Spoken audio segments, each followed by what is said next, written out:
Današnja tema je trening plivanja za plivače. Cilj nam je poboljšati tehniku kraula i smanjiti strah od vode kod djece. Dodavanje loptom odlična igra za uvod u trening jer se djeca kroz špricanje vode po licu i postupno uranjanje u vodu pripremaju za zahtjevnije zadatke, aktiviraju ruke i rameni pojas, potiče se emocionalna uključenost djeteta na treningu te se povezuju kao grupa. Vježbe disanja u bazenu izuzetno su bitne kod djece i mladih s teškoćama u razvoju, pa čak i kod plivača, jer se njima smanjuje stres, otklanja strah od vode i djeca postaju opuštenija, te ih priprema za nove zahtjevne zadatke u kojima povezujemo disanje i rad ruku i nogu. Okretanje šeširića puhanjem u razini vode vježba je disanja koja priprema djecu za disanje prilikom svih tehnika plivanja, a posebice kod kraula. Cilj vježbe je osvijestiti fazu udaha i fazu izdaha u razini vode. Umjesto šeširića kao rekvizit možemo koristiti i laganu lopticu za stolni tenis.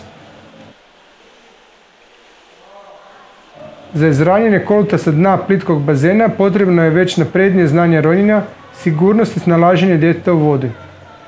Počinjemo izravnjanjem koluta na malim dubinama gdje dijete ne uronja glavu u vodu. U drugoj vježbi dijete uroni glavu, ali samo povuče kolut rukama, a potom izvodimo izravnjanje sa skokom i stajanjem na dnu bazena. Umjesto koluta možemo koristiti neku drugu igračku ili rekvizit koji može potonuti na dno bazena.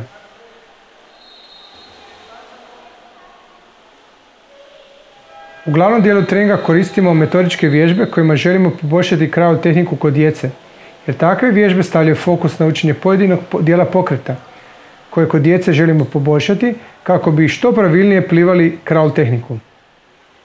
Čim je tehnika pravilnija, tada se troši manje energije i dijete brže pliva, a što je najvažnije, smanjuje se rizik od ozljeda.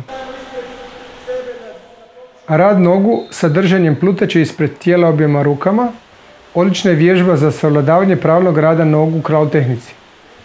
Plutača olakšava vježbu kako bi plivač usmjerio pažnju na pravilan rad nogu. Ispružanje nogu, brzinu pokreta, opuštenost kuka, koljena i stopala, smanjenje nepotrebne rotacije u kukovima i kralježnici. Rad nogu sa držanjem plutačem ispred tijela jednom rukom i zamahom druge ruke, vježba koja stavlja naglasak na rad ruke u svim fazama pokreta, od ulaska dlana u vodu, pokret rukom ispod vode u obliku slova S, potisak rukom ispod tijela, te podizanjem ruke sa savijanjem lakti iznad površine vode. Plutača pomaže da se jednom rukom održava tijelo na površini, što olakšava djetetu da se više usmjeri na pravilnu izvedbu pokreta aktivne ruke. Pri tome plivač izvodi pokrete objema rukama. Držanjem plutače između nogu, plivaču omogućava da mu noge budu blizu površine vode, dok se usmjerava pažnja na povezivanje rada obje ruke u pravilnom ritmu s disanjem.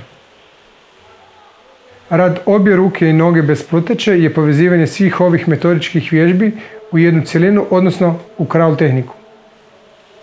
Neka djeca će brže napredovati, a neka sporije, dok kod djece s teškoćama u razvoju moramo biti strpljiviji i uporniji u vježbanju neke tehnike, jer je taj napredak spori i otežava ga niz tjelesnih, mentalnih i drugih poteškoća s kojima se pojedino dijete mora svakodnevno nositi. U ovom dijelu treninga povezujemo skok u bazen sa dosada uvježbanom kraul tehnikom, čime se približavamo realnim uvjetima plivanja na bazenu, moru, rijeci ili jezeru. Kvalitetno usvojeno znanje skokova i plivanja omogućuje djetetu veću sigurnost u nepredvidivim ili kriznim situacijama, ali povećava sposobnost djeteta preplivati što veću udaljenost kao što to radi tijekom igre, rekreacije i natjecanja. U završnom dijelu treninga koristimo vježbu plutanja na leđima koja opušta tijelo djeteta, smiruje organizam i omogućuje djetetu da se usmjeri na sebe. Ova vježba može biti korisna također u kriznim situacijama kada je dijete u vodi, a obala je daleko, te se može izmjenjivati s plivanjem kao vježba odmaranja i smirivanja kako bi tijelo lakše izdržalo velike napore. Osim što plivanje može spasiti život, ono također unapređuje zdravlje djeteta.